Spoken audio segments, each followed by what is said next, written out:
สิทธิ์ที่จะบรรลุธรรมไปได้ตั้งแต่กัลยาณปุถุชนจนถึงอริยบุคคลขั้นอรหัตบุคคลเป็นขั้นสุดยอดแห่งธรรม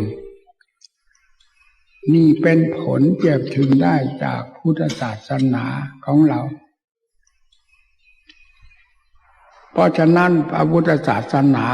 จึงเป็นศาสนาที่ทรงมรรคทรงผลตลอดมา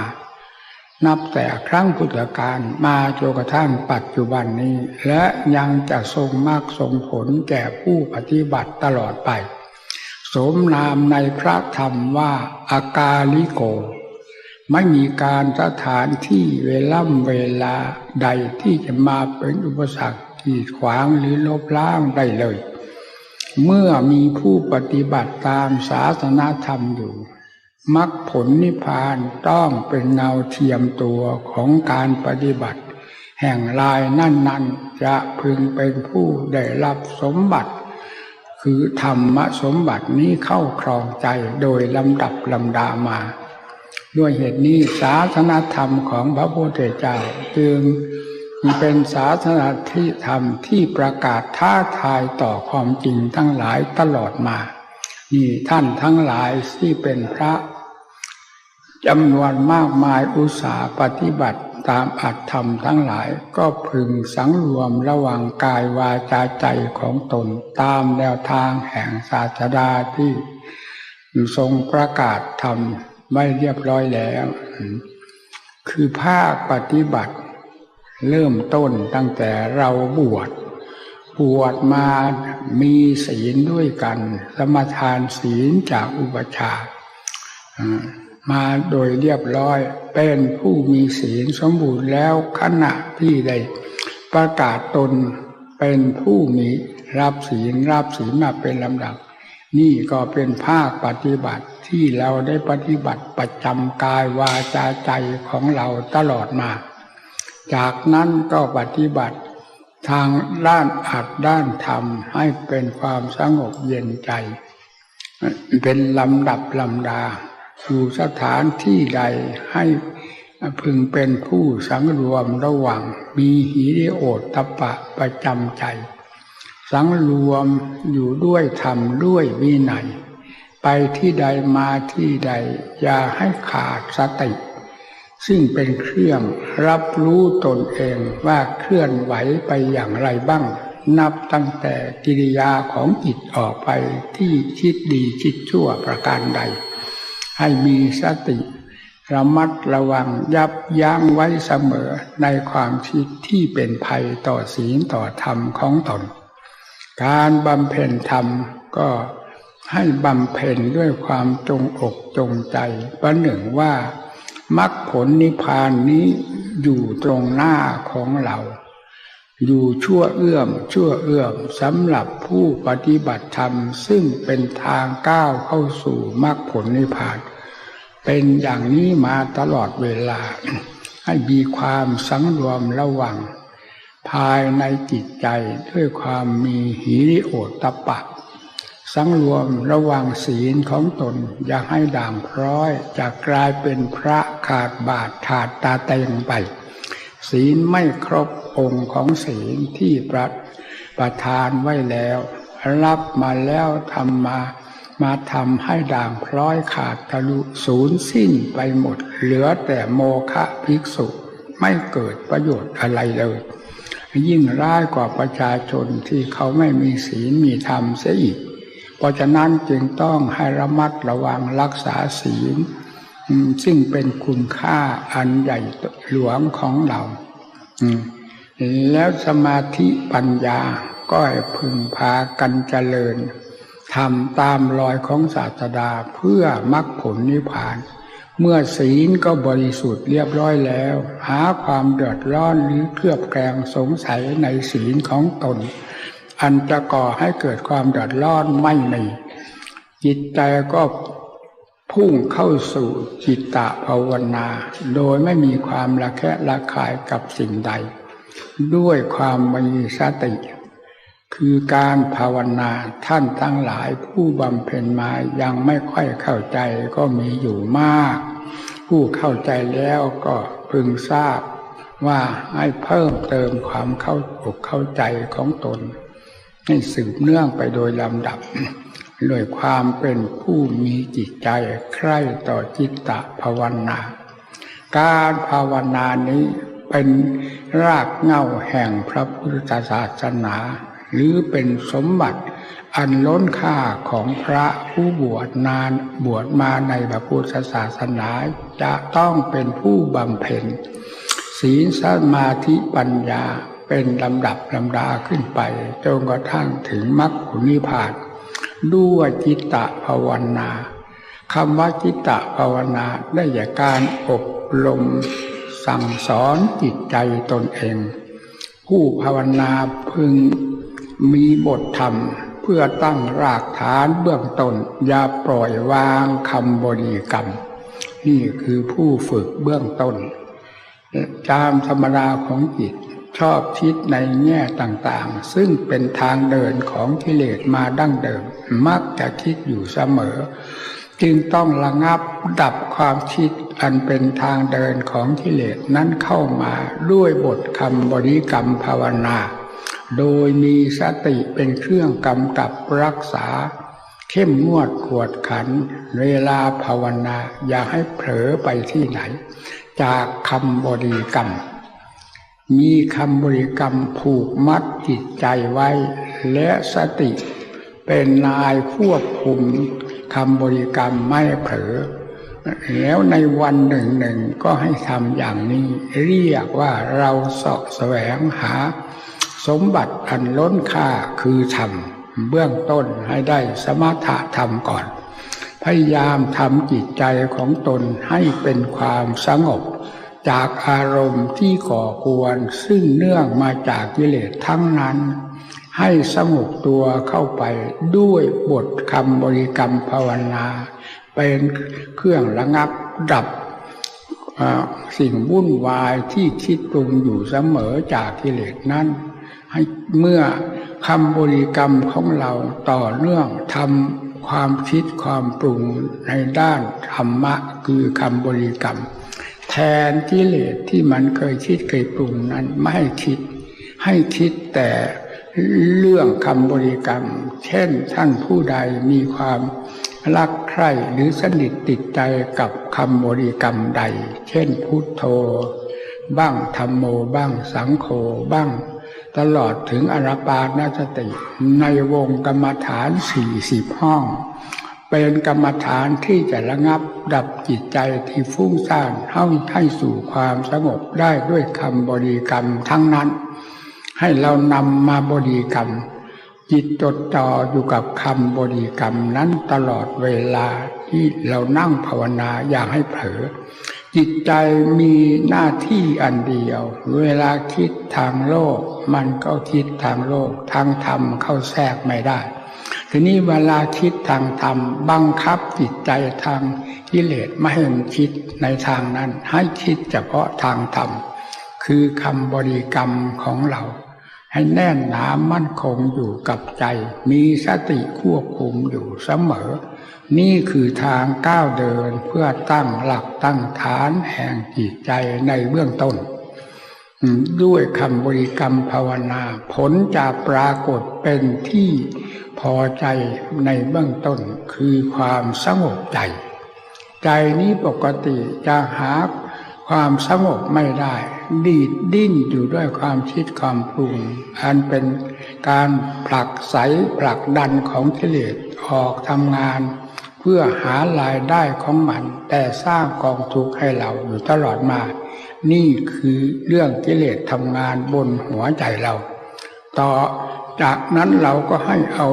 งานของธรรมะคือคำบริกรรมเข้าแทนที่ไปแล้วทำงานในด้านธรรมะปิดทางด้านความคิดโดยที่กิเลสพาฉุดลากไปมีด้านธรรมะขึ้นทำหน้าที่แทนทำหน้าที่แทนไป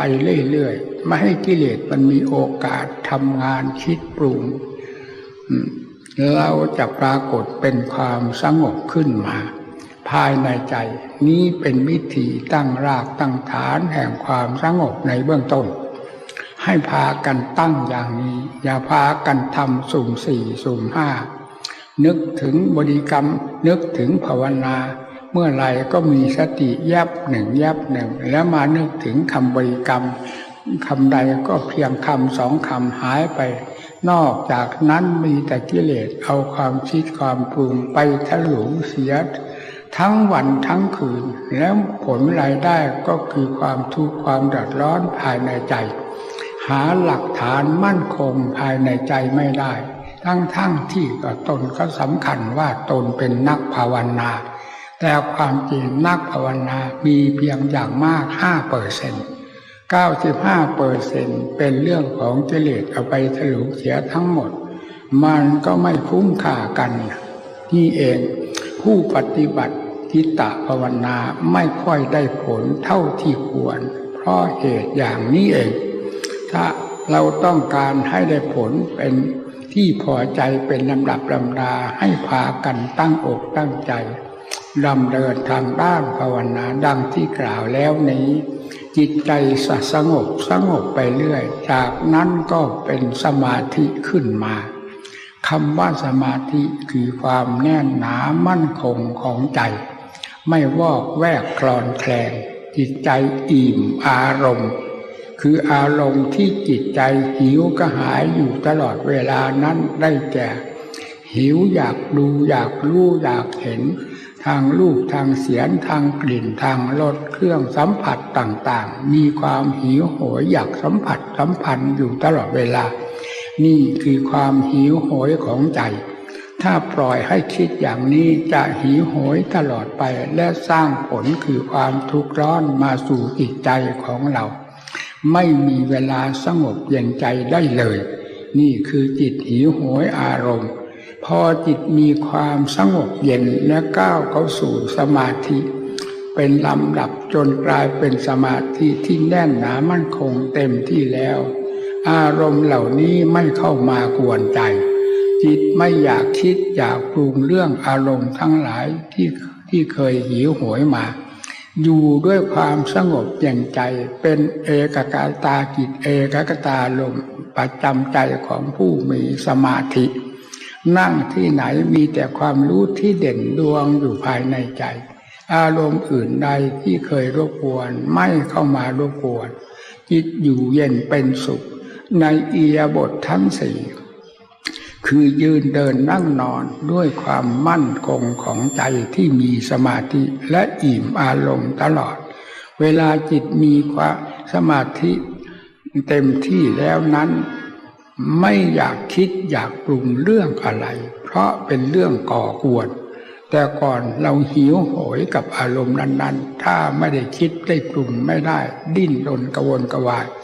อยากคิดอยากปรุงไม่แล้วไม่เลิกกันสักทีสร้างแต่กองทุกข์มาให้ตัวเองทีนี้เมื่อเวลาจิตเป็นสมาธิแล้วจะอิ่มอารมณ์ความคิดความปรุงทั้งหลายหมุนตัวอยู่กับ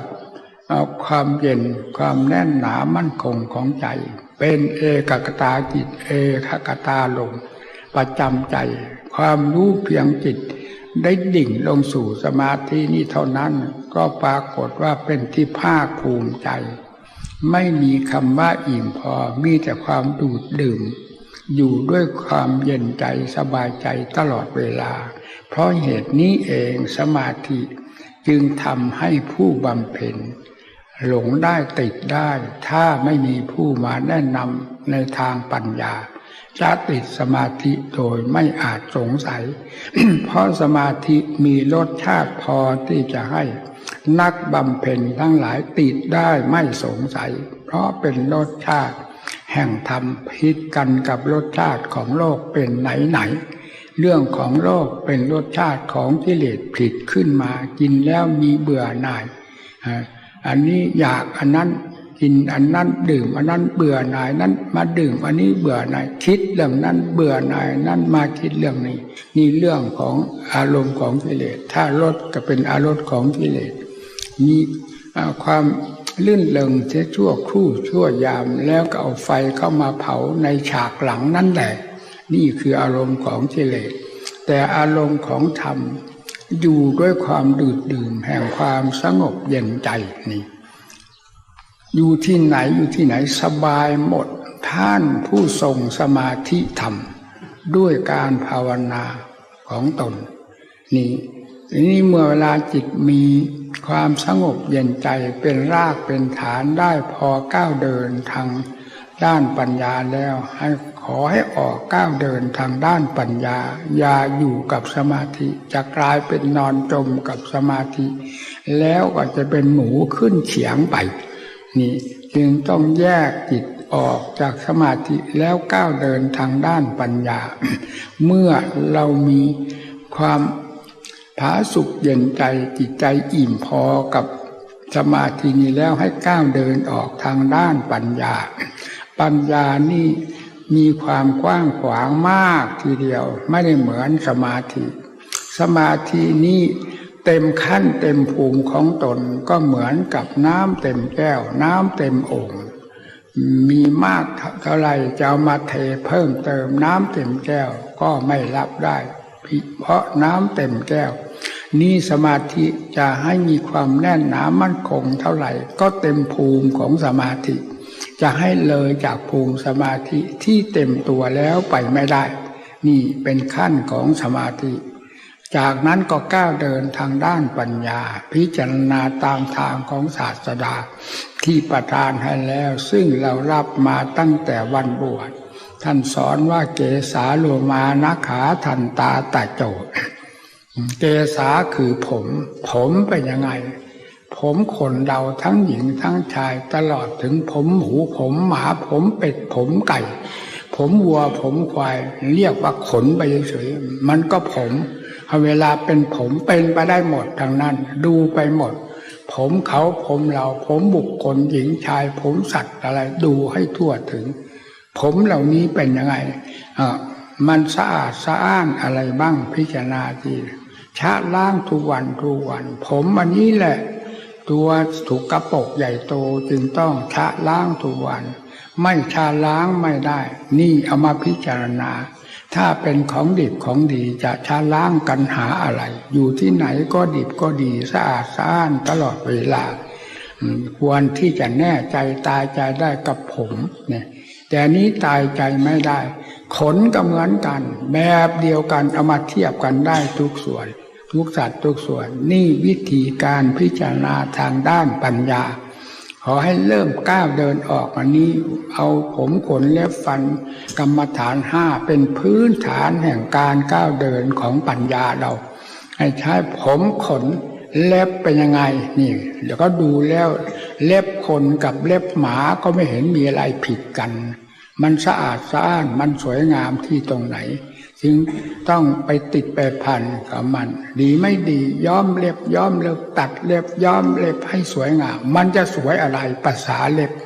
ถ้าไม่เป็นบ้าแล้วจะไปตกแต่งมาแล้วนะชะล้างให้มันพออยู่ได้ไปได้ทั้งเขาทั้งเราเท่านั้นก็พอ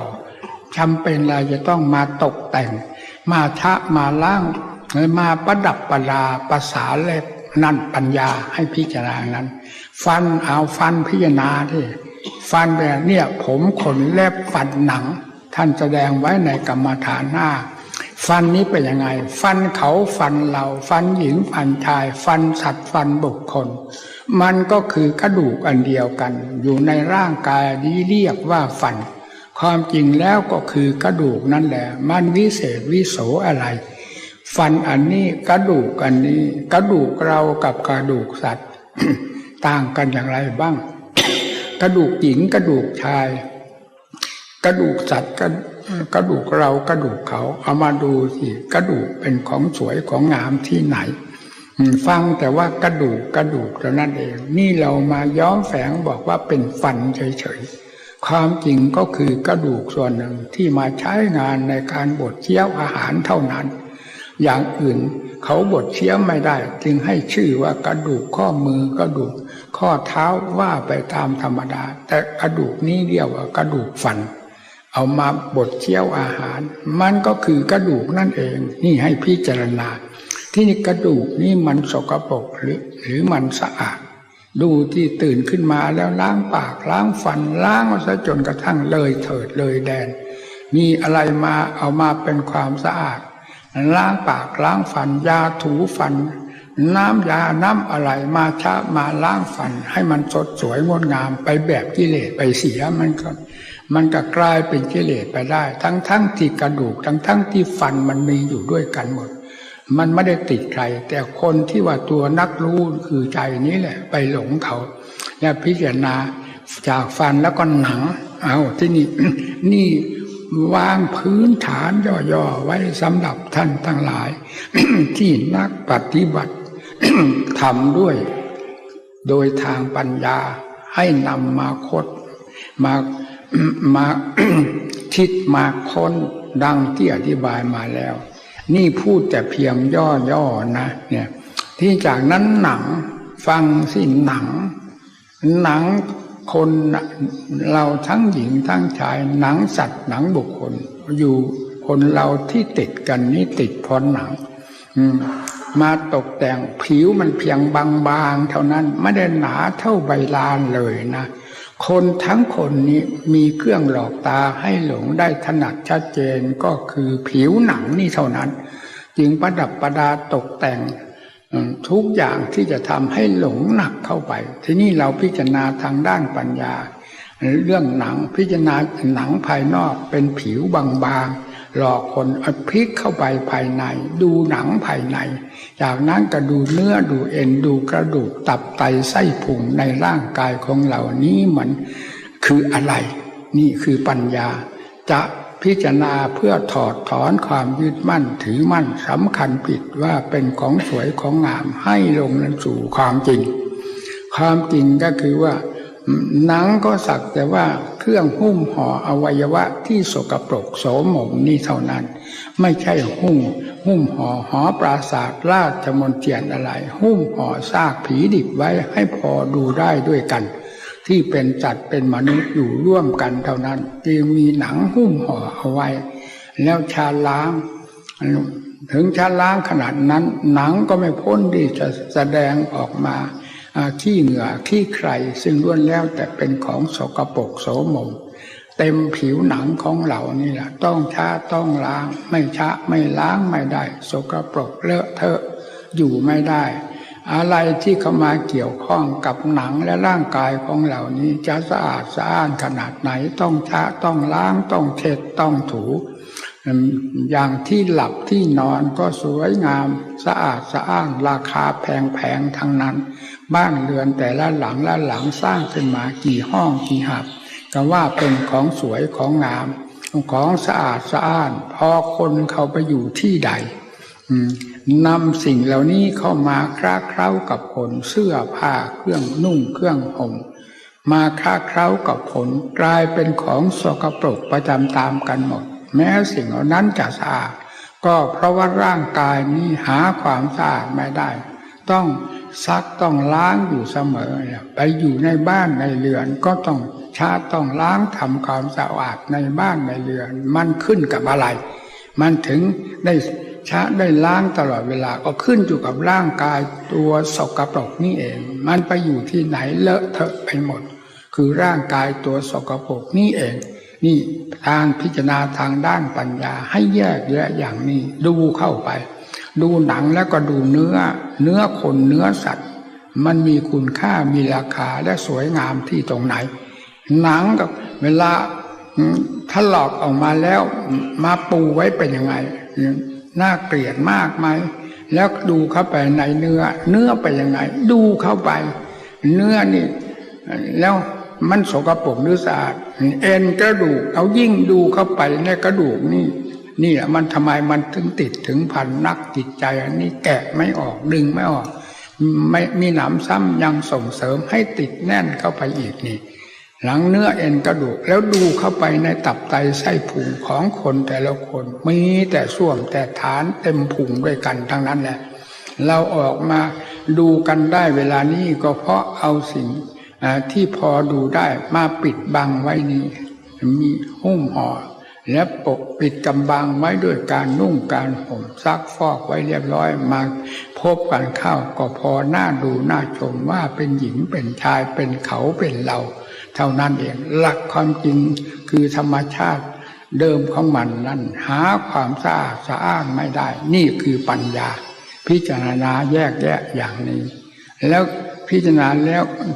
ในเรื่องนี้จนกระทั่งถึงตับไตไส้พุงอาหารเก่าอาหารใหม่ถึงส้วมถึงฐานในพุงของเราดูแล้วทบทวนหลายครั้งหลายหนดูเพ่งเล็งด้วยสติด้วยปัญญาหลายครั้งหลายหนจนกระทั่งสติปัญญามีความคล่องแคล่วแกล้วกล้าดูอวัยวะของตัวนั่นเองเหมือนที่แรกก็เหมือนกันกับเราฝึกหัดเขียนหนังสือทั้งเขียนทั้งลบละเกะละกะเขียนแล้วลบเล่าเพราะเขียนไม่ชำนาญมันก็ไม่ถูกตัวแล้วเลอะเทอะที่นี่เวลาฝึกหัดเขียนไปหลายครั้งหลายหนมันก็ค่อยเป็นตนเป็นตัวขึ้นมาอ่านก็ง่ายขึ้นง่ายขึ้นเมื่อเวลามีความชำนาญในการเขียนแล้วพอมองดูภาพอันนี้มันก็รู้เขียนก็เขียนวัดไปเลยนะเนี่ยเพราะความชำนาญของการเขียนอ่านก็แบบเดียวกันอ่านวัดไปเลยนี่คือความชำนาญการพิจารณาทางด้านปัญญาที่แรกก็ถูไถไปมาล้มลุกคลุกคลานเห็นชัดบ้างไม่ชัดบ้างในสิ่งที่กล่าวมาแล้วนี้ซึ่งเป็นหินลับปัญญาผมขนเล็บฟันหนังเนื้อเอ็นกระดูกทุกอย่างเป็นหินลับปัญญาปัญญาจะคมกล้าขึ้นด้วยการพิจารณาสิ่งเหล่านี้ซ้ำๆซากๆจิตใจก็จะมีความสว่างไสวและคล่องตัวขึ้นมาเป็นลำดับนี่แหละหลักฐานเบื้องต้นที่จะเปิดทางเพื่อมรรคผลนิพพานให้เห็นชัดเจนยิ่งขึ้นก็คือส่วนร่างกายนี้แหละที่มันปกปิดกำบังภูเขาทั้งลูกมันหนาแน่นยิ่งกว่าอวัยวะภายในตัวของเราทั้งเขาทั้งเราทั้งหญิงทั้งชายมันปกปิดกำบังไว้หมดหญิงเห็นชายก็หลงชายเห็นหญิงก็หลงเพราะนี่แหละมันหนายิ่งกว่าภูเขาทั้งลูกจึงเปิดทำลายภูเขาลูกนี้คือภูเขาภูเรานี้ออกเป็นด้วยปัญญาให้เห็นอย่างแจ่มแจ้งชัดเจนจนกระทั่งสติปัญญาคล่องแคล่วแกล้วกล้าแยกธาตุแยกขันธ์ออกไปเป็นดินน้ำเป็นลมเป็นไฟแยกลงไปเป็นอนิจจังแปรสภาพทุกขังบีบบี้สีไฟตลอดเวลาอนัตตาหาความเป็นของสัตว์เป็นบุคคลของผู้หนึ่งผู้ใดไม่ทั้งที่โลกยึดถือกันตลอดมาเขาก็ไม่ได้เป็นอะไรเป็นของไทยนี่แยกออกเป็นอนิจจังทุกขังอนัตตาและพิจารณาซ้ำๆซากๆด้วยการดำเนินปัญญาทีนี้เมื่อเวลาพิจารณาปัญญามากเข้าจิตใจมีความเหน็ดเหนื่อยเมื่อยล้าย้อนเข้ามาสู่สมาธิเสียย้อนจิตเข้ามาสู่สมาธิบำเพ็ญทางสมาธิคือจิตใจทำให้สงบอารมณ์หยุดทางด้านปัญญาไม่ต้องคิดต้องปรุงมุ่งหน้าต่อสมาธิด้วยความสงบใจหรืออารมณ์บริกรรมแห่งธรรมนี้เท่านั้น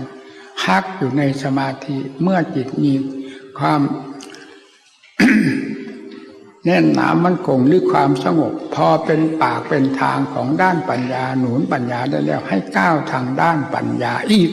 ตามเดิมนั่นแหละพิจารณาสิ่งที่เคยพิจารณานี่เรียกว่าหินลับปัญญา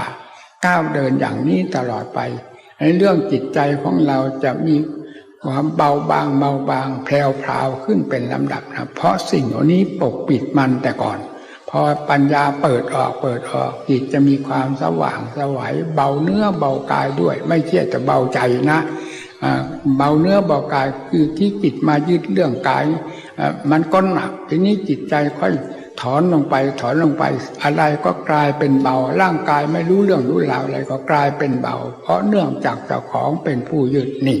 ท่านพิจารณาทางด้านปัญญาเอาให้เต็มเหนี่ยวในเรื่องร่างกายนี้เป็นสำคัญมากนักปฏิบัติทั้งหลายอย่ามองข้ามไปนะใครพิจารณาร่างกายนี้ช่ำชองเท่าไหร่ผู้นั้นจะมีความแก้วกล้าสามารถค่อยละกิเลสเป็นลำดับลำดาไปจิตใจจะแตกฉานทางอัตทางธรรมไปด้วยนะ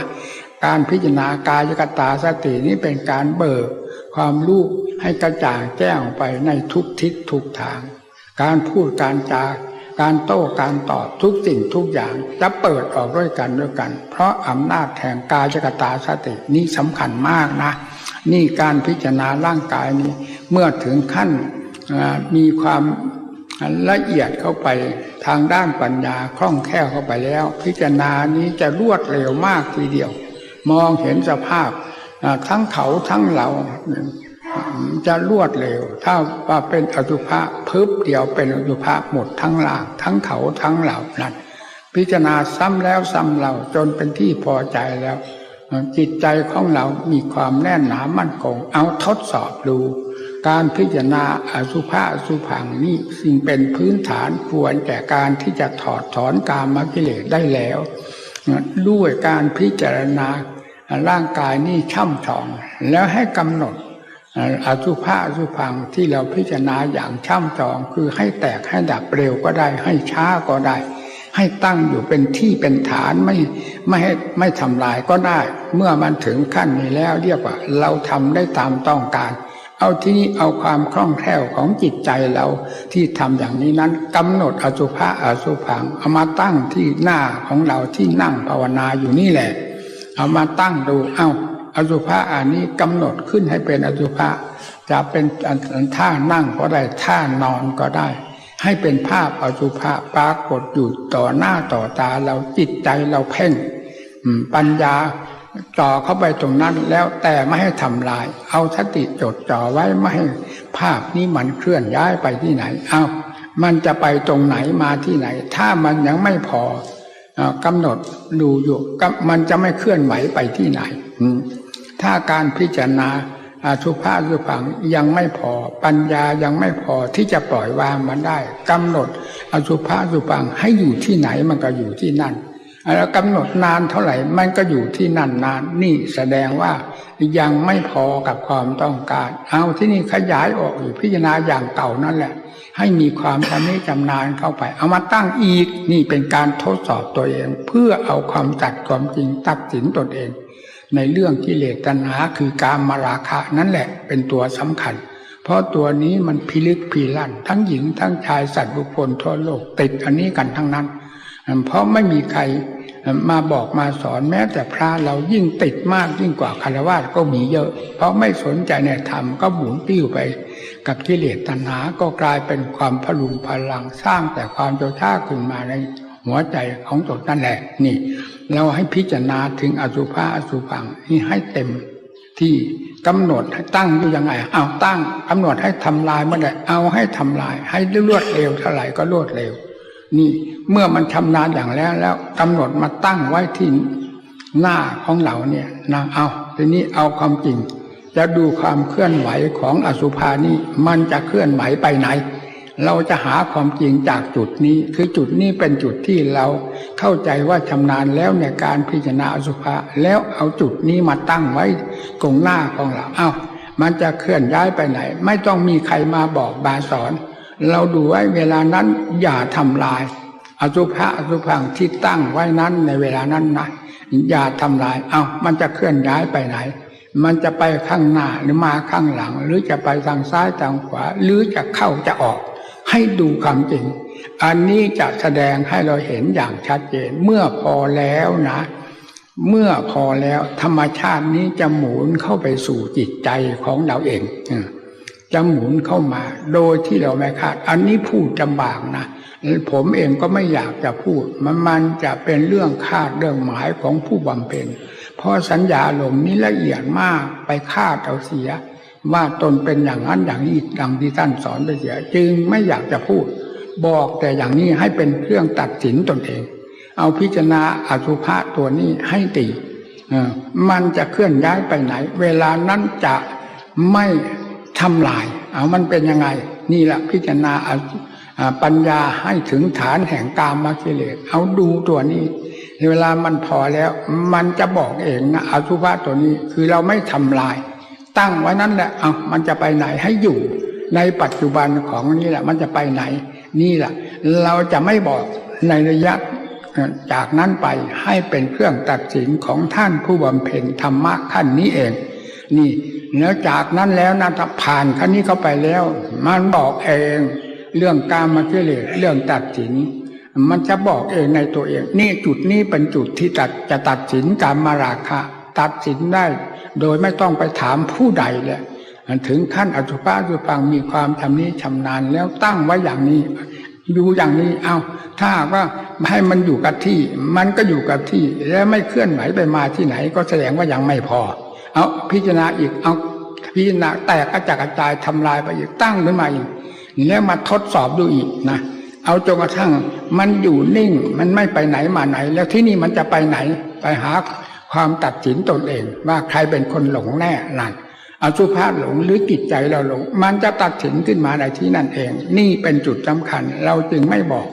จุดนี้บอกแต่ต้นเหตุเปิดประตูให้เข้าเองนะเปิดประตูด้วยใสเข้าไปด้วยมันเกินไปหลับครอกตั้งแต่ยังไม่เข้าไปในห้องก็ได้นี่นะเพราะงั้นจึงไม่บอกถ้าบอกมันจะฆ่าจะหมายไปก่อนเสียแล้วก็เป็นความสำคัญขึ้นมาไม่ถูกต้องเป็นเครื่องตัดสินตัวเองปัจจัตเรียกว่าสันทิฏฐิโกหรือปัจจตังเบในธรรมขั้นนี้ประจักษ์แล้วทีนี้เมื่อมันประจักษ์แล้วจะหายสงสัยเองละเรื่องกิเลสตัวนี้เป็นมาจากอะไรจากนั้นก็พยายามตั้งภาพอันนั้นแหละที่เคยเราพิจารณาเป็นมาตลอดนั้นตั้งขึ้นแล้ว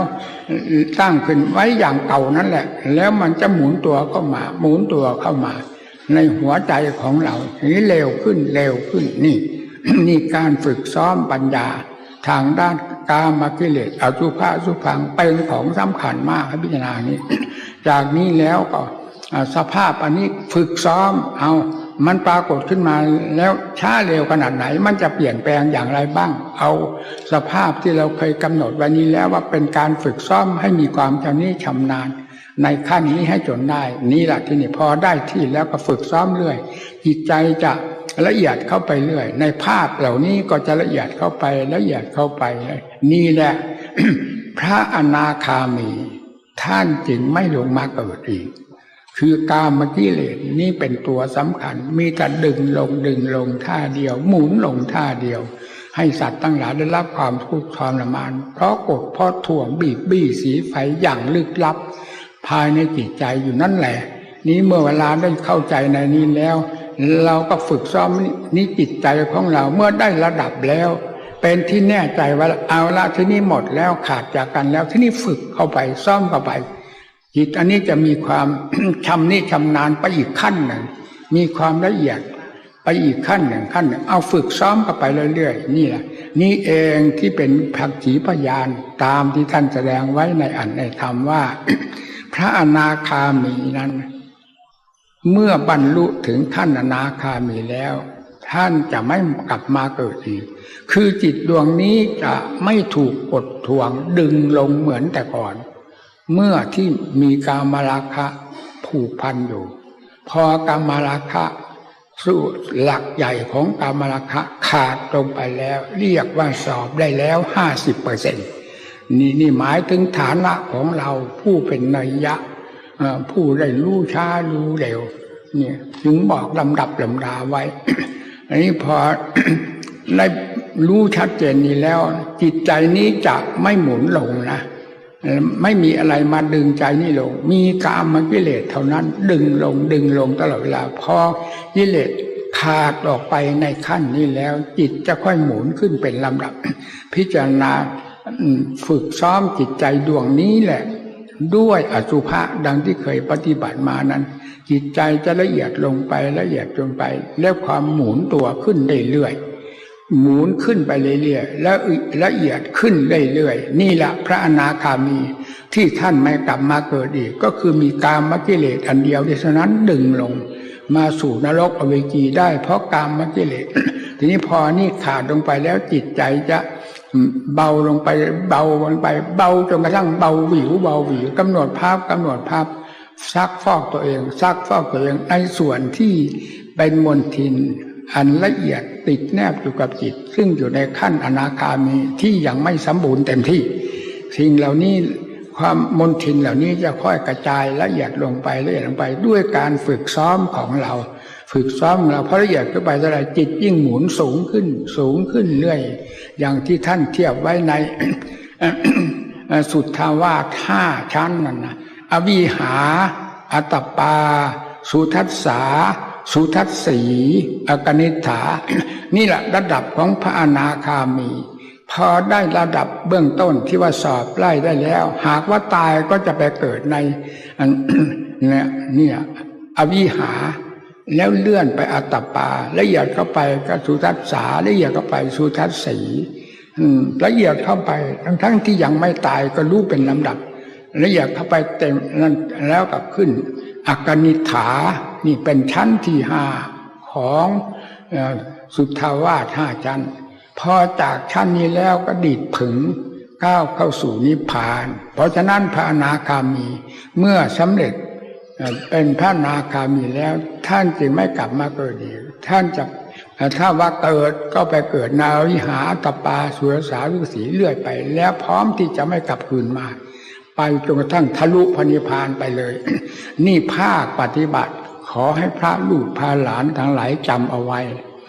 พิจารณาอย่างที่ว่าวันนี้จำให้ดีด้วยนะจำไม่ดีภาคปัญญาที่ออกการพิจารณาทางด้านปัญญานี้ต้องพิจารณา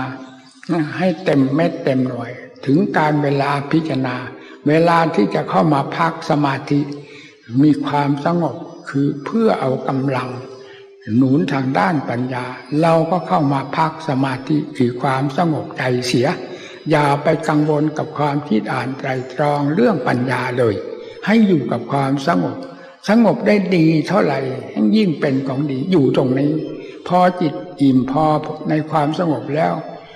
พอถอยออกมาเท่านั้นทีนี้เอาพิจารณาทางด้านปัญญาอย่ายุ่งกับทางสมาธิปล่อยไปเลยสมาธิเหมือนเป็นคนละโลก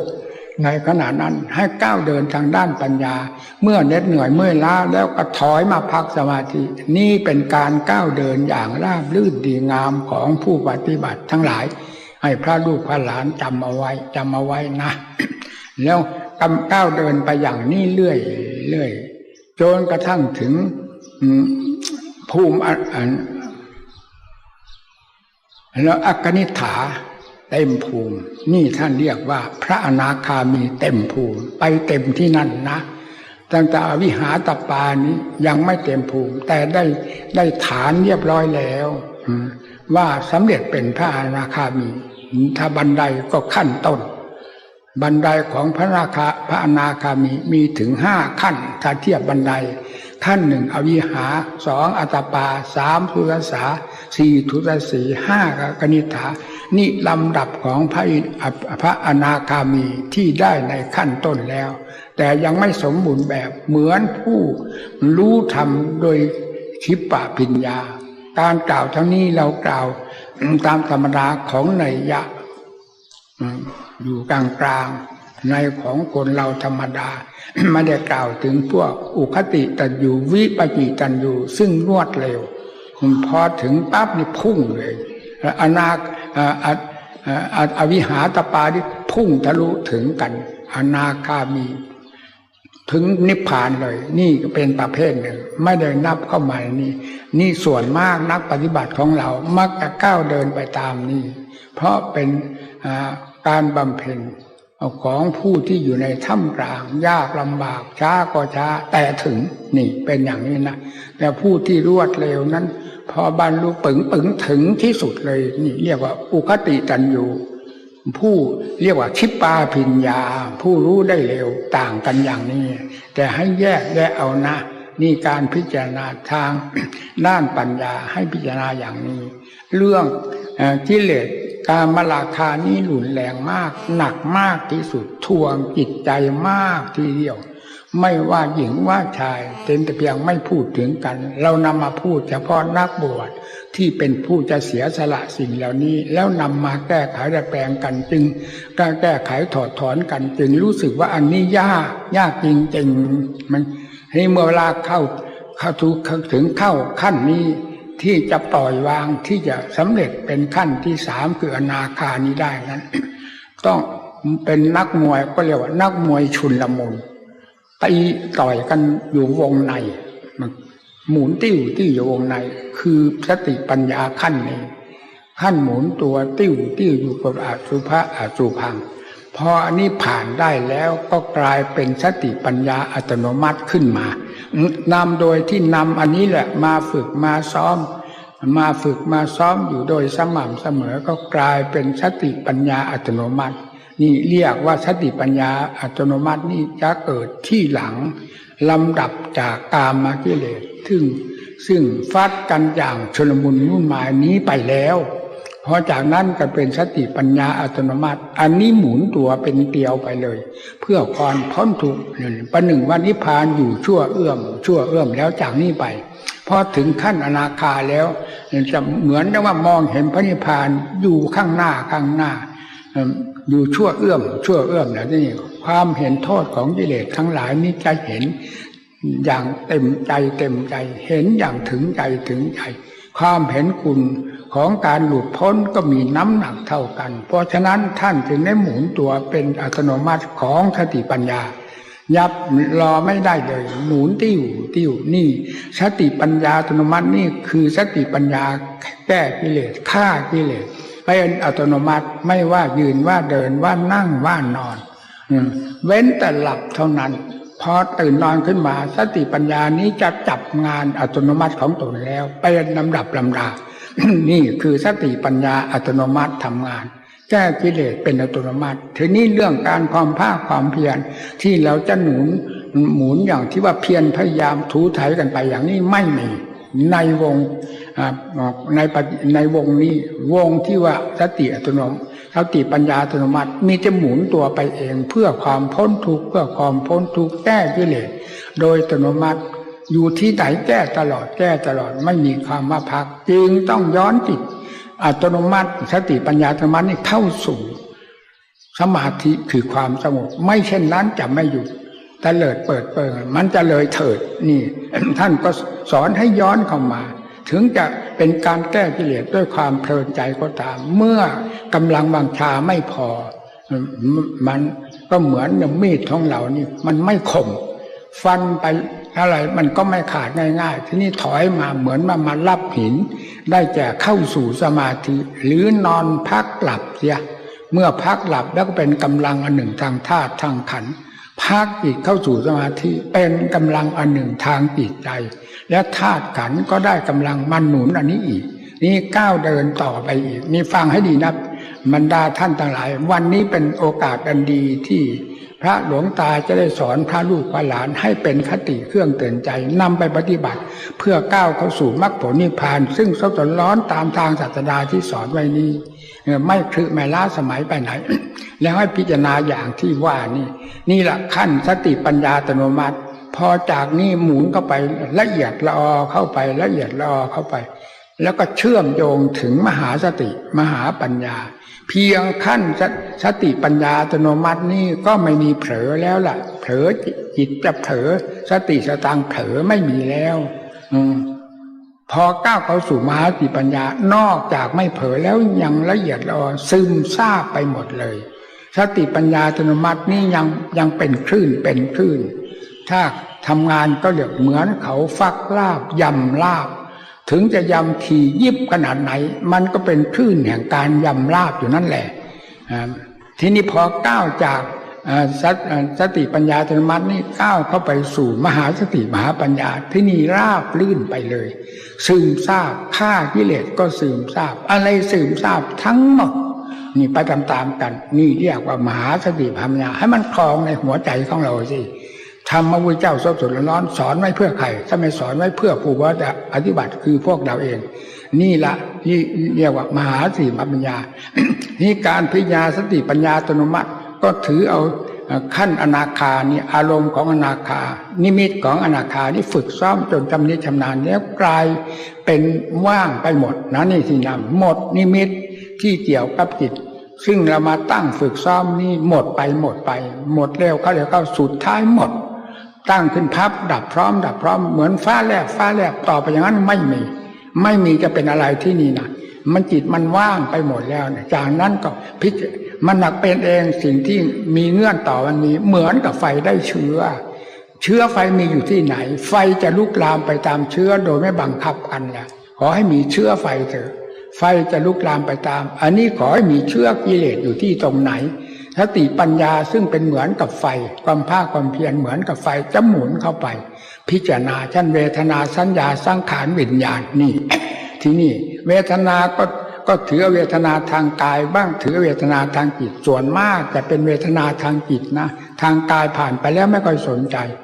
สัญญาสังขารวิญญาณมักจะมีแต่สุขเวทนาภายในจิตใจทุกขเวทนามีแต่ว่าน้อยลงไปโดยลำดับสุขเวทนานั้นเด่น นี่ก็อยู่ในขั้นสมมติ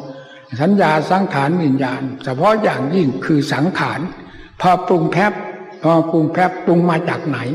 ปรุงมาจากใจดับไปไหนมาจากใจสัญญาหมายปั๊บมาจากไหนสติปัญญานี้จะหมุนตามทันทีโดยหลักธรรมชาติแล้วสุดท้ายมันก็หมุนออกจากใจหมุนเข้ามาก็หมุนเข้ามาสู่ใจจิตตามเข้าไปหาพระราชวังหลวงคืออวิชชาปัจจยาสังขาราได้แก่กษัตริย์วัฏจักรอยู่ในถ้ำกลางนี่แหละอวิชชานี่เป็นกำแพง ล้อมเอาไว้ตัววิชาจริงๆอยู่ในกำแพงเพราะฉะนั้นจึงติดตามเหล่านี้เข้าไปติดตามมานี่เข้าไปเรื่อยฝึกซ้อมกันเรื่อยพอมันเข้าใจหลายครั้งหลายหนเข้าใจเรื่อยๆเข้าไปก็ตามเข้าไปถึงอวิชชาปัจจยาสังขารา กลายเป็นปัจจัยการขึ้นมาภายในจิตดวงนั้นนั่นเรียกว่าอริยสัจสี่ เป็นเต็มตัวแล้วเข้าไปนั้นเนื้อจิตมันตามเข้าไปหลายครั้งก็ไปเห็นต้นตออันใหญ่หลวงคืออวิชชาปัจจยาซึ่งเป็นกษัตริย์วัฏจักรภายในหัวใจของเรา เพราะสิ่งอื่นมันปล่อยหมดแล้วจิตใจว่างไปหมดทั้งที่จิตก็ยังไม่ว่างตัวเองแต่สิ่งภายนอกทั้งหลายมันว่างไปหมดต้นไม้ภูเขาดินฟ้าอากาศวัตถุต่างๆนี่ว่างไปหมดไม่มีในจิตใจกลายเป็นความว่างไปหมดแล้วเหลือตั้งแต่ภายในตัวเองยังไม่ว่างนั่น นี่ให้อ่านให้มันถึงอย่างนั้นที่นักปฏิบัติให้ถึงตัวอะไรยังไม่ว่างก็อวิชชาปัจจยาสังขารายังสำคัญว่าอันนั้นว่างนี้ว่างตัวเองลืมตัวเองยังไม่ว่างนั่นให้ย้อนเข้ามาจนกระทั่งได้ถึงตัวจริงของอวิชชานี่พูดเป็นแนวทางให้พระลูกพระหลานทั้งหลายฟังเพื่อได้ยึดนะนี่ถอดออกมาจากความจริงจากภาคปฏิบัติของตัวเองมาเล่าให้บรรดาลูกหลานฟัง แล้วก็ให้พิจารณาย้อนหน้าหลังถึงมันก็เข้าถึงจิตตอวิชชาเนี่ยอวิชชาครอบงำจิตเอาไว้ในโลกอันนี้มีแต่วิชชาครอบอยู่เท่านั้นพอเปิดอันนี้ไปจิตก็จ้าขึ้นมาเต็มสัดเต็มส่วนเต็มมรรคเต็มผลเต็ม100%แล้วทีนี้ตัวในจิตเองก็ว่างภายนอกก็ว่างหมดทั้งภายในว่างหมดทั้งภายนอกไม่มีอะไรเหลืออยู่ภายในจิตใจนี้เลยเป็นวิมุตติจิตวิมุตติธรรมหรือเป็นธรรมธาตุล้วนๆปรากฏเด่นขึ้นมาที่เรียกว่าสมมุติไม่มีเลยในจิตดวงนี้จิตอันนี้ว่างว่าคำว่าว่างจากสมมุติทั้งหมดไม่มีอะไรเลยเหลือติวิมุตติธรรมที่เป็นหลักธรรมชาติแท้นี่ละจิตเข้าถึงธรรมชาติแท้คือจิตนี้เป็นธรรมธาตุเป็นมหาวิมุตติเป็นมหานิพพานเป็นธรรมธาตุเป็นอมตะจิตเป็นอมตะธรรมสมกับว่าจิตนี้ไม่เคยตายจิตนี้ไม่เคยตายที่สุดแห่งความไม่เคยตายของจิตคืออะไรคือธรรมธาตุจิตถึงวิมุตติหลุดพ้นเรียกว่าถึงธรรมธาตุแล้วที่หายสงสัย ว่าจิตตรงนี้ตายแล้วเกิดหรือตายแล้วสูญมันเราหายสงสัย100%หรือว่า1,000,000%นี่แหละให้ท่านทั้งหลายได้ทราบผู้ปฏิบัติทั้งหลายทั้งพระทั้งประชาชนอย่ามามัวเกาหมัดอยู่ว่าเจ้าของเกิดตายมากี่กับกี่กันแล้วก็มาตื่นเงาเจ้าของหลงเงาเจ้าของว่าเกิดตายแล้วสูญ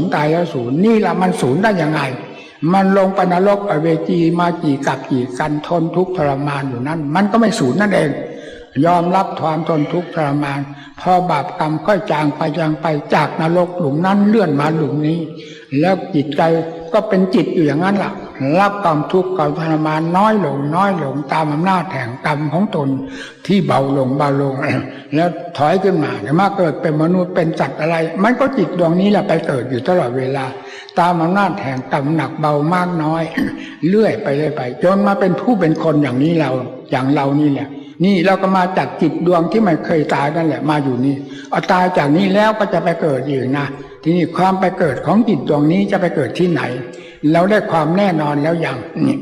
ถ้าเป็นนักปฏิบัติแล้วแน่นอนเป็นลำดับดังที่กล่าวนี้จากภาคปฏิบัติจะแน่นอนเป็นลำดับลำดาไปเลยเพราะว่าอย่างเช่นว่านิพพานอยู่ชั่วเอื้อมนั่นแหละที่สุดแห่งสมมุติทั้งหลายจะไปสุดทิ้นที่ตรงนั้นวิมุตติผางขึ้นมาแล้วจิตบริสุทธิ์ไม่มีสมมุติแม้นิดหนึ่งปรากฏเลย จิตดวงที่บริสุทธิ์จิตดวงที่เคยเกิดเคยตายมาเหมือนกับ สัตว์ทั้งหลายโทษในโลกธาตุนี้ขาดสะบั้นลงไปในขณะที่ จิตตวิชชาขาดลงไปจากใจจิตครองวิมุตติหลุดพ้นไม่มี สมมุติใดๆเข้าไปเกี่ยวข้องเพราะฉะนั้นจิตของพระพุทธเจ้าจิตของพระอรหันต์ ท่านจึงไม่เคยมีทุกข์ตั้งแต่ขณะท่านตรัสรู้ธรรมหรือบรรลุธรรมขึ้นมาเป็นพระอรหันต์ในเวลานั้นแล้วจากนั้นไปเป็นอนันตการตั้งกับตั้งกันเรียกว่าเที่ยงท่านไม่เคยมีทุกข์เกิดขึ้นไม่ได้ตั้งแต่ขณะท่านตรัสรู้ธรรมการมาตรัสรู้คือสังหารกิเลสตัวเป็นเจ้าเหตุสร้างทุกข์ขึ้นมามากน้อยกิเลสมีมากมีน้อยสร้างทุกข์ขึ้นมามากน้อยให้รับความลำบากลำบนมากน้อยพอกิเลสนี้ขาดซึ่งเป็นตัวสร้างทุกข์นี้ขาดสะบั้นลงไปจากจิตใจแล้วไม่มีสมมุติในใจเลยแล้วทุกข์ก็ไม่มีกิเลสไม่มีความทุกข์ก็ไม่มีความทุกข์ในใจของพระอรหันต์จึงไม่มีตั้งแต่ขณะท่านตรัสรู้แล้วส่วนความทุกข์ทางธาตุทางขันธ์ร่างกายนี้มีเหมือนกันกับโลกทั่วๆไป เพราะเหตุใดเพราะธาตุขันธ์นี้เป็นสมมุติเหมือนกับสมมุติของโลกทั้งหลายเช่นร่างกายของเขาของเราเป็นเหมือนกันเมื่อเป็นฉะนั้นความทุกข์ประจำขันธ์จึงมีเหมือนกันมีเจ็บท้องปวดศีรษะปวดหัวต่อร้อนมีหิวมีกระหายเหมือนกันแต่มันไม่เข้าถึงจิตท่านก็รู้อยู่แล้วว่าหิวนั้นหายนี่เจ็บตรงนั้นปวดตรงนี้รู้เฉยๆจิตที่บริสุทธิ์แล้วจะไม่มีอะไรเข้าไปเกี่ยวข้องได้เลยหากเป็นหลักธรรมชาติเป็นอัฐานะหรือว่าเป็นคนรับฟังแล้วนี่สิ่งที่ท่านรับทราบแต่ไม่ใช่ท่านรับทุกข์จากขันธ์นะท่านรับทราบ จากขันธ์ที่แสดงตัวอย่างความคิดความปรุงเรื่องอะไรสัญญาอารมณ์ท่านก็มีเหมือนเราแต่ท่านไม่ติดมันก็เป็นเครื่องมือของธรรมไปแต่ก่อนธาตุขันธ์นี่เป็นเครื่องมือของกิเลสความคิดปรุงอะไรขึ้นมานี่กิเลสบงการออกมาท่านถึงกล่าวว่าอวิชชาปัจจยาสังขาราอวิชชาเป็นปัจจัยให้เกิดสังขารสังขาราปัญญาวิญญาณนามเรื่อยไปเลยมันหนุนให้ไปเป็นสังขารวิญญาณนามรูปเรื่อยจนกระทั่งถึงชาตินี่แหละทีนี้ท่านสรุปว่าเอวเมตัสสะเกวรัสสะดุขะขันธัสสะสมุทัยโยโหติเหล่านี้เป็นสมุทัยการเกิดตายทั้งนั้นนั่นทีนี้พอพิจารณาถอนอวิชชาไปแล้วสังขารก็ดับอวิชชาวิชายตเววเสสวิลากานิโรธาสร้างขลานิโรเลื่อยไปจนกระทั่งนิโรโทโหติเหล่านี้เป็นวิมุตติความดับทุกข์ทั้งนั้นนั่นอวิชชาดับเสียอย่างเดียวเท่านั้นทุกข์ทั้งหลายดับเพราะฉะนั้นสังขารที่คิดที่ปรุง วิญญาณรับทราบในขันธ์ทั้งห้านี้จึงกลายเป็นเครื่องมือของจิตที่บริสุทธิ์ไปไม่เกิดกิเลสไม่มีกิเลสเพราะขันธ์เหมือนแต่ก่อนขันธ์นี่เป็นทำให้เกิดเป็นกิเลสตัวขันธ์จริงๆไม่เป็นกิเลสแต่อวิชชาคือตัวกิเลสนั่นแหละมันบงการออกมาให้เป็นกิเลสเช่นเวทนาสัญญาสังขารเนี่ยมันหลงทั้งนั้นแหละสังขารความคิดความปรุงวิญญาณก็รับทราบอะไรเป็นกิเลสไปเรื่อยๆเพราะตัวใหญ่มันอวิชชาพาให้เป็นกิเลสนี่มันยึดด้วยถือด้วยในขันธ์ทั้งนั้นมันถือว่าเราเป็นของเราเต็มตัวเนี่ยทีนี้พอจิตได้หลุดพ้นจากนี้แล้วอวิชชาแล้วยตเววานี้ดับหมดเมื่อดับแล้วก็สังขารก็ไม่มีกิเลสไม่เป็นสมุทัยวิญญาณอะไรไม่เป็นสมุทัยเป็นแต่เครื่องมือของธรรมแต่ท่านไม่ยึดไม่ถือธรรมเป็นเจ้าของขันธ์นี่ท่านไม่ยึดใช้ไปถึงวันนิพพานนี้เท่านั้นแต่กิเลสยึดกระทั่งวันตาย ไม่มีวันถอยละนี่ต่างกันอย่างนี้ขันธ์เป็นขันธ์ของพระอรหันต์ส่วน ขันธ์ของกิเลสนั้น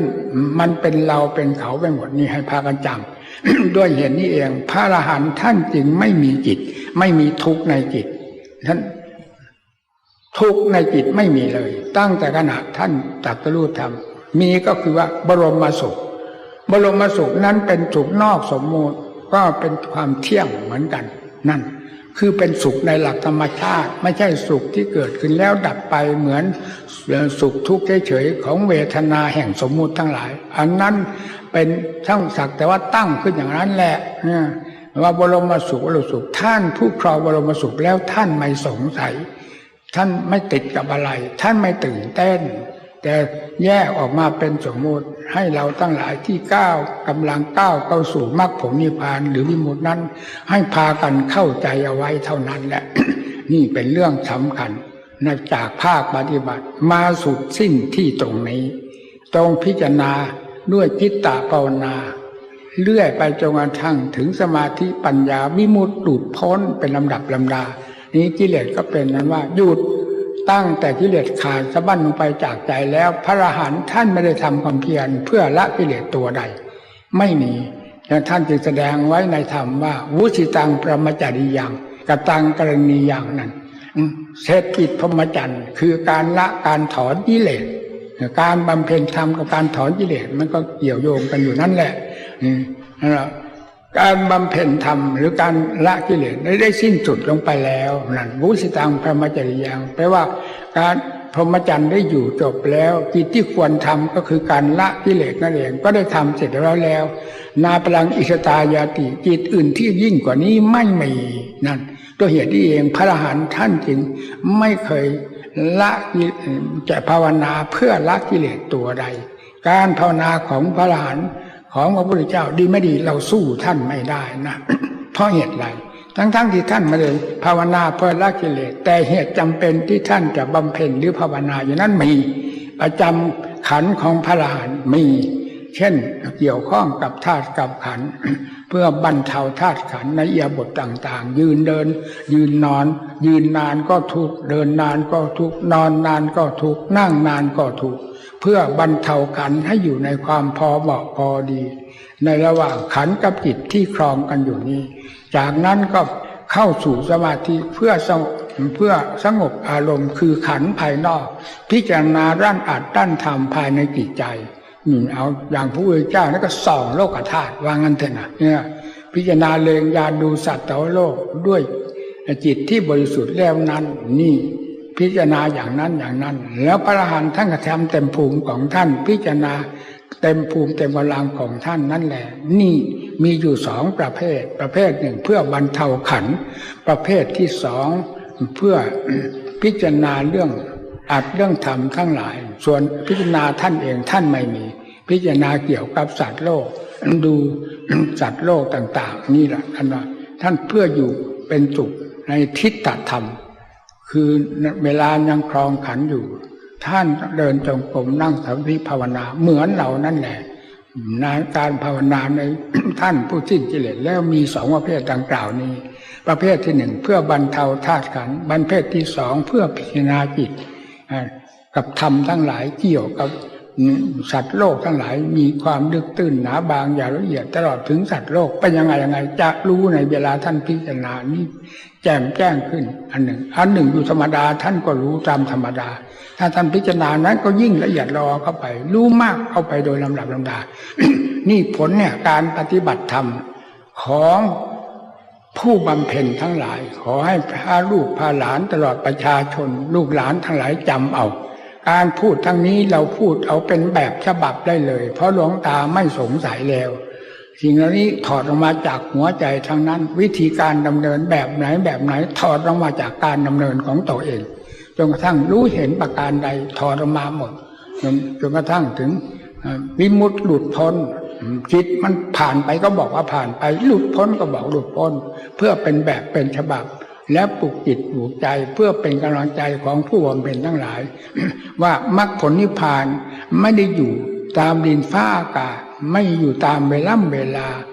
านั้นสิ้นเวลานี้สุดในพระพุทธเจ้านิพพานอยู่เมืองอินเดียเราอยู่เมืองไทยนี่ไม่มีหวังแล้วนั่นมันคิดไปอย่างนั้นนะนี่ มันไม่ใช่กาลิโกมันเป็นกาลิโกคือเอาเวลามาเหยียบมาบีบปี้สีไฟการบำเพ็ญธรรมมันก็เข้ากันไม่ได้กิเลสมันไม่เห็นมีเวลาความโลภเกิดได้ทุกเวลาความโกรธราคะตัณหาเกิดได้ทุกเวลานั่นที่นี่การบำเพ็ญธรรมเพื่อดับกิเลสทั้งหลายเหล่านี้ทำไมจึงดับไม่ได้ทุกเวลาเพราะเป็นของคู่เคียงกันดับกันได้ทั้งนั้นเนี่ยเราจะไปกล่าวถึงเรื่องสมัยนั้นสมัยนี้ยาวไปที่เรื่องกิเลสหลอกลวงทั้งนั้นให้บำเพ็ญตัวเองกิเลสจริงๆมันเกิดอยู่กับใจของเรามันไม่ได้เกิดอยู่กับการนั้นสถานนี้นะนั้นเกิดอยู่กับใจให้แก้ ตัวเองด้วยอัตด้วยธรรมตลอดเวลานี่วันนี้ก็ได้แสดงถึงอัตธรรม ให้บรรดาพระลูกพระหลานทั้งหลายได้ยินได้ฟังในอัตธรรมสมกับศาสนาพุทธของเราศาสนธรรมของเหล่านี้คือตลาดแห่งมรรคผลนิพพานตลอดมาและจะตลอดไปถ้าผู้ปฏิบัติตามสวากรธรรมที่ตรัสไว้ชอบแล้วนี้มีอยู่มากน้อยเพียงไรผู้ทรงมรรคทรงผลจากผลแห่งการปฏิบัติของตนจากเหตุแห่งการปฏิบัติของตนจะได้รับผลเป็นที่พอใจตลอดกันตลอดไปตามกำลังความสามารถของตนนั่นแหละวันนี้การแสดงธรรมให้บรรดาพระลูกพระหลานทั้งหลายฟังก็คิดว่าจะพอได้แนวทางให้พากันตั้งใจปฏิบัติอย่าสายแสหาเรื่องโลกเรื่องสารหาฟืนหาไฟให้ตั้งหน้าตั้งตาประพฤติปฏิบัติสมกับเราเป็นบรรพชิตคือนักบวชแล้วหน้าที่ของเรามีการชำระกิเลสตัณหาชำระชั่ว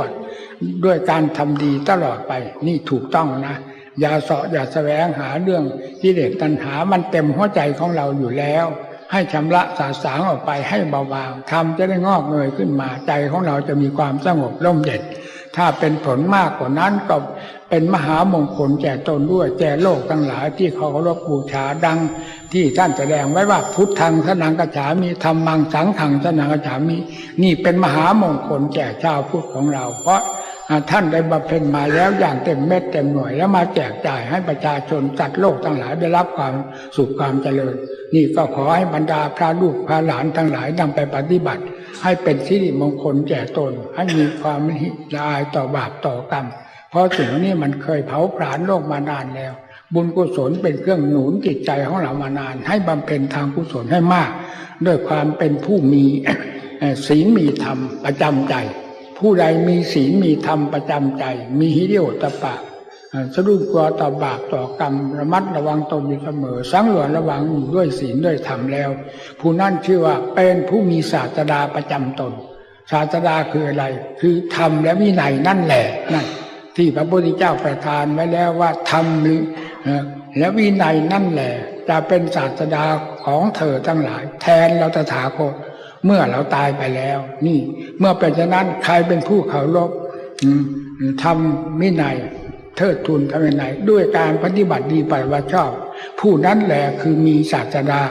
ปกครองไปตลอดเลยผู้ใดไม่มีธรรมมีวินัยแม้หัวโล้นๆอย่างพวกพระของเราก็หัวโล้นเฉยๆไม่มีใครตำหนิหัวโล้นพระนี่เขาตำหนินะทำไม่ดีไม่ถูกนี่ให้จำเอานะบรรดาพระลูกพระหลานอยากมีศาสดาประจำตนขอให้มีธรรมมีวินัยประจำตนจะมีศาสดาประจำเราไปที่ไหนก็ไปกับศาสดาไปกับพระพุทธเจ้าแล้วจะเจริญรุ่งเรืองแน่นหนามั่นคงการแสดงธรรม ก็เห็นว่าสมควรแก่การเวลาและธาตุขันธ์ที่อำนวยเพียงแค่นี้จึงขอความสวัสดีเป็นมงคลจงมีกับแก่บรรดาพระลูกพระหลานทั้งหลายตลอดประชาชนพี่น้องชาวพุทธทั้งหลายโดยทั่วกันเทอญ